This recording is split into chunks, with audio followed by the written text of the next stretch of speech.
Space ആണ് കേട്ടോ. മുകളില് ഒരു വലിയ ബാൽക്കണി ഉണ്ട്. ഇവിടെ എത്ര ബെഡ്റൂമാ? ഇവിടെ 1 2 3.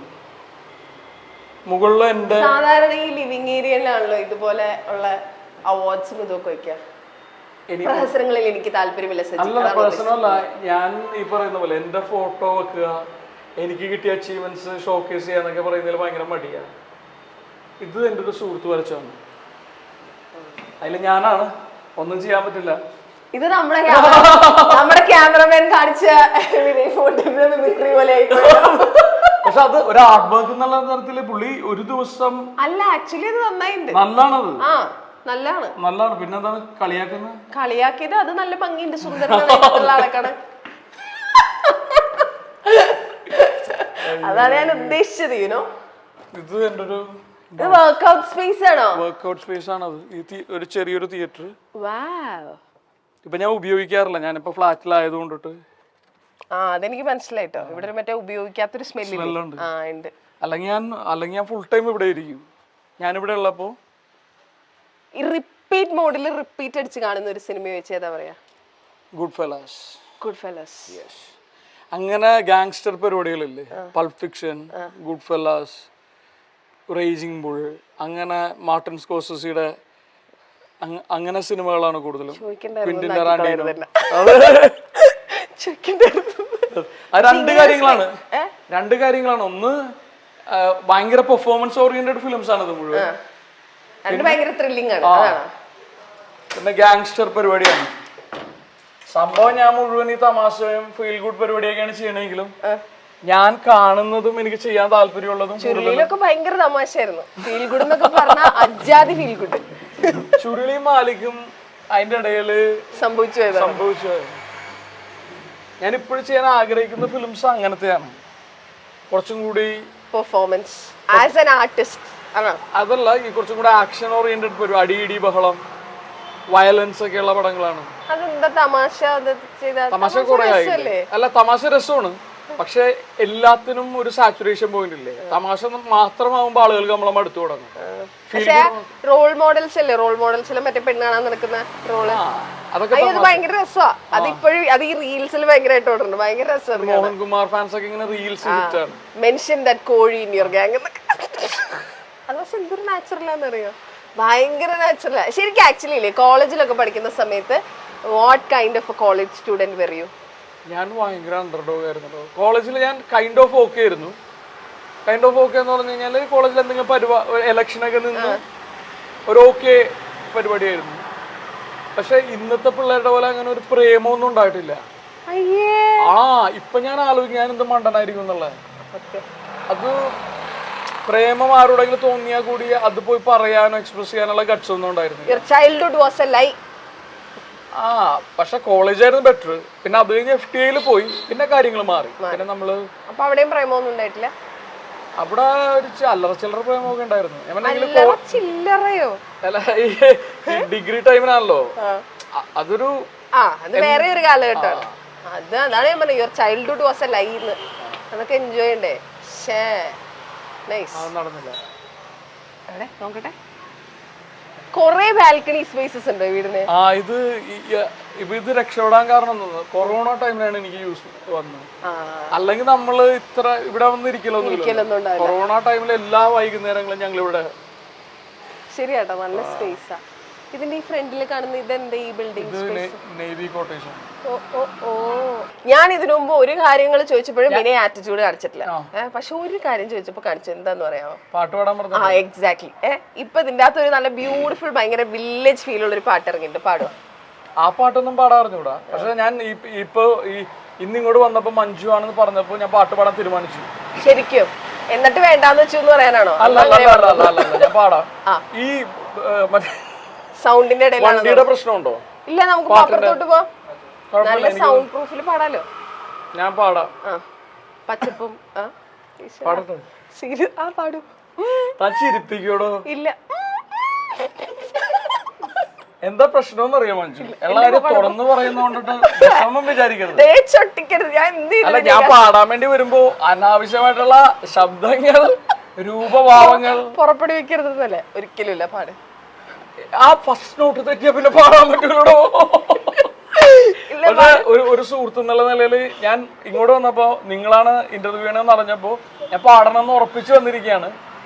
എന്നെ പാടണ്ടെന്ന് പറയുന്ന ഒരു തീരുമാനത്തിലേക്ക് എത്തിക്കരുത്, അതെനിക്ക് പറയാനുള്ളൂ. കണ്ടോ ഇപ്പോഴും എന്നെ ചിരിപ്പിക്കുന്ന എന്റെ മുമ്പിൽ നിന്ന് മുഴുവൻ പറഞ്ഞ ഞാൻ ചിരിക്കില്ലേ? ഇല്ല ഇല്ല ഇല്ല, പാട് പാട്. ഞാനത് എന്തായാലും പാടിപ്പിക്കുന്ന പറഞ്ഞ വന്ന പാട്. എന്നെ നോക്കി എന്നെ ചിരിപ്പിച്ച് എന്റെ കോൺഫിഡൻസ് കളയുന്നതിനാ പാടിക്കോ. എനിക്ക് മനസ്സിലാകുന്നില്ല, ഒരാൾ ഇത്ര അടുത്തിരുന്നിട്ട് ചിരിച്ചു കഴിഞ്ഞാൽ നമുക്ക് പാടാൻ പറ്റും. ഞാൻ പുറകോട്ട് നീങ്ങിക്കോ, പാട്. ഞാൻ ചിരിക്കുന്നില്ല. മഞ്ജുവിന് വേണ്ടിട്ട് ആ വേതാളം പോലെ കൂടെ തുടരുന്ന ശാപൊന്നും പാടരുതിട്ടോ, മഞ്ജുവിന് വേണ്ടിട്ടെന്നൊക്കെ പറഞ്ഞിട്ട്.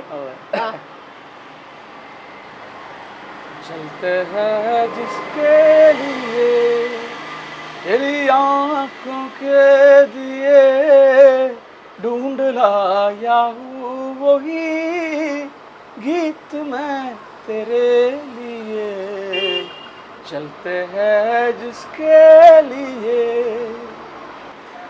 दिल में रख लेना इसे हाथों से ये टूटे ना कहीं गीत नाजुक है मेरे शीशे से भी टूटे ना कहीं दिल में रख लेना इसे हाथों से ये छूटे ना कहीं गीत नाजुक है मेरे शीशे से भी टूटे ना कहीं गुनगुना लूंगा वही गीत मैं तेरे लिए चलते हैं जिसके लिए तेरी यादों के दिए ढूंढ लाया हूँ वही गीत मैं तेरे लिए.